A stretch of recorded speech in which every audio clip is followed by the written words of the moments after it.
Me llamo Melissa y tengo 33 años. Después de la reunión familiar, revisé mi cuenta bancaria y estaba vacía. Todavía recuerdo el momento exacto. La casa de mis padres estaba llena de risas, platos sucios y el olor de la carne asada que habíamos compartido durante toda la tarde. Mi hermana Sofía insistió en organizar aquella reunión porque, según ella, la familia necesitaba volver a estar unida después de meses de discusiones. Yo había llegado con buena disposición. Había llevado comida, regalos para mis sobrinos y hasta ayudé a limpiar antes de que llegaran los demás. Lo que no sabía era que aquella noche cambiaría mi vida para siempre. Cerca de las 10, cuando regresé a mi apartamento, me senté en el sofá y saqué el teléfono para revisar una transferencia que esperaba recibir al día siguiente. Abrí la aplicación del banco sin ninguna preocupación. Entonces vi el saldo. Parpadeé varias veces. Pensé que era un error. Actualicé la pantalla. Luego otra vez. Y otra más. El número seguía allí. 0. Sentí que el aire desaparecía de la habitación. Todo el dinero que había ahorrado durante 8 años había desaparecido. Más de $120,000. Mis manos comenzaron a temblar mientras revisaba el historial de movimientos. Había varias transferencias realizadas durante las últimas horas. Todas dirigidas a una cuenta que no reconocía. Intenté llamar al banco de inmediato, pero la línea de emergencias tardó varios minutos en responder. Cuando finalmente hablé con un representante, me pidió algunos datos de verificación. Después de unos minutos de silencio incómodo, su tono cambió. Señora, las transferencias fueron autorizadas desde un dispositivo registrado en su cuenta. Sentí un escalofrío. Yo jamás las había autorizado. Le pedí más detalles. Entonces mencionó algo que hizo que mi corazón se detuviera. La autorización se había realizado utilizando un código de recuperación enviado al correo electrónico secundario de la cuenta. Solo 2 personas conocían la existencia de ese correo. Yo. Y mi hermana Sofía. Durante años había confiado en ella. Cuando abrí la cuenta, la había puesto como contacto de emergencia por si algo me ocurría. Nunca imaginé que esa confianza terminaría convirtiéndose en una trampa. A la mañana siguiente conduje directamente a la casa de mi hermana. Cuando abrió la puerta y vio mi expresión, su sonrisa desapareció. ¿Qué pasó? Mi dinero desapareció. Por un instante pareció ponerse nerviosa. Solo por un instante. Después volvió a sonreír. Seguro que es un error del banco. ¿Quién tiene acceso a mi correo secundario? Su rostro cambió. No respondió. En ese momento apareció su esposo, Ricardo. Mi cuñado. Llevaba una taza de café en la mano y una expresión de absoluta tranquilidad. ¿Problemas financieros?, preguntó. Mi cuenta fue vaciada. Él soltó una pequeña risa. Una risa que todavía puedo escuchar cuando cierro los ojos. Vaya coincidencia. Fue entonces cuando entendí que sabía algo. Durante la siguiente hora presioné una y otra vez buscando respuestas. Al final, Sofía terminó admitiendo que le había dado acceso temporal a Ricardo porque él necesitaba revisar unos documentos financieros semanas atrás. Sentí que el suelo desaparecía bajo mis pies. Ricardo tenía antecedentes de deudas. Había perdido dinero en inversiones absurdas. Debía miles de dólares a distintas personas. Y ahora había tenido acceso a mi información. Ese mismo día fui a la policía. Presenté una denuncia formal. También inicié un reclamo con el banco. Pensé que mi familia me apoyaría. Estaba equivocada. Esa noche comenzaron las llamadas. Primero mi madre. Luego mi padre. Después 2 tías. Más tarde varios primos. Todos repetían exactamente el mismo discurso. ¿Cómo pudiste denunciar a Ricardo? Es familia. Estás exagerando. Van a investigar a Sofía también. Eres egoísta. La palabra apareció una y otra vez. Egoísta. Como si proteger mis ahorros fuera un crimen. Como si el verdadero problema fuera mi denuncia y no el hecho de que alguien hubiera robado todo lo que tenía. 3 días después organizaron otra reunión familiar. Fui porque necesitaba escuchar las explicaciones directamente. Cuando llegué, todos estaban sentados en la sala. Parecía una intervención. Mi padre tomó la palabra primero. Retira la denuncia. No. Mi madre cruzó los brazos. Ricardo está pasando por un momento difícil. Yo también. Pero él tiene hijos. ¿Y eso le da derecho a robarme? El silencio fue inmediato. Nadie respondió. Ricardo permanecía sentado en el sofá como si nada estuviera ocurriendo. Ni siquiera parecía preocupado. De repente soltó una carcajada. Luego me miró directamente a los ojos. Necesitábamos ese dinero más que tú. La habitación quedó en silencio. Incluso mis padres parecieron sorprendidos por lo que acababa de decir. Yo sentí que la sangre me hervía. Ricardo sonrió. Lo recuperarás algún día. Aquella frase destruyó cualquier duda que pudiera haber tenido. Ya no sospechaba. Sabía exactamente quién había vaciado mi cuenta. Mis familiares comenzaron a justificarlo inmediatamente. Decían que había sido una decisión desesperada. Que debía comprender la situación. Que denunciarlo arruinaría a toda la familia. Pero mientras ellos hablaban, yo observaba algo más. Ricardo no estaba nervioso. No estaba arrepentido. Ni siquiera intentaba defenderse. Parecía convencido de que nunca enfrentaría consecuencias. Y cuanto más hablaban los demás, más comprendía por qué. Porque toda la familia llevaba años protegiéndolo.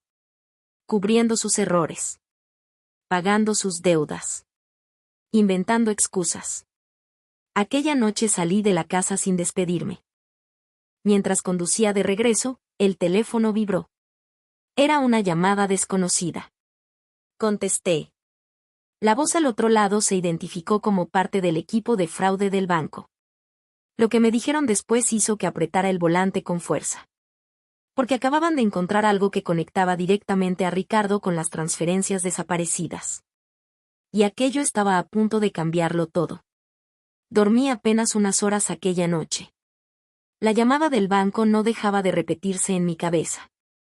A primera hora de la mañana me presenté en la sucursal principal. 2 investigadores del departamento de fraude me esperaban en una sala privada. Apenas me senté, colocaron varios documentos sobre la mesa. Uno de ellos señaló una dirección IP registrada durante las transferencias. Todas las operaciones se realizaron desde el mismo dispositivo. Sentí que el corazón me golpeaba el pecho. ¿Pueden identificarlo? El investigador asintió.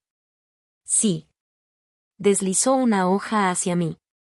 El nombre del propietario del dispositivo apareció claramente. Ricardo. Mi cuñado. Por unos segundos me quedé mirando el papel sin decir una sola palabra. No porque estuviera sorprendida. En el fondo ya sabía la verdad. Pero una cosa era sospecharlo y otra muy distinta tener pruebas oficiales frente a mí. También encontramos algo más, continuó el investigador. Abrió otra carpeta. Había registros de acceso, correos de recuperación y movimientos posteriores al robo. Ricardo había transferido parte del dinero a varias cuentas diferentes intentando ocultar el rastro. Sin embargo, había cometido un error. Uno enorme.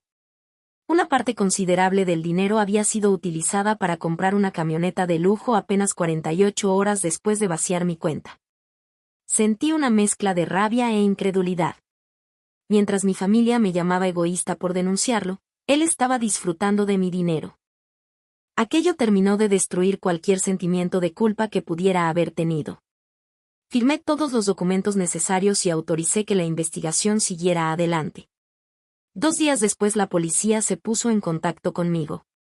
Querían hacerme algunas preguntas adicionales. Al finalizar la entrevista, el detective me dijo algo que jamás olvidaré. Hizo bien en denunciar. Porque si no lo hubiera hecho ahora, probablemente lo habría vuelto a hacer más adelante. Salí de la comisaría sintiéndome más tranquila que en semanas.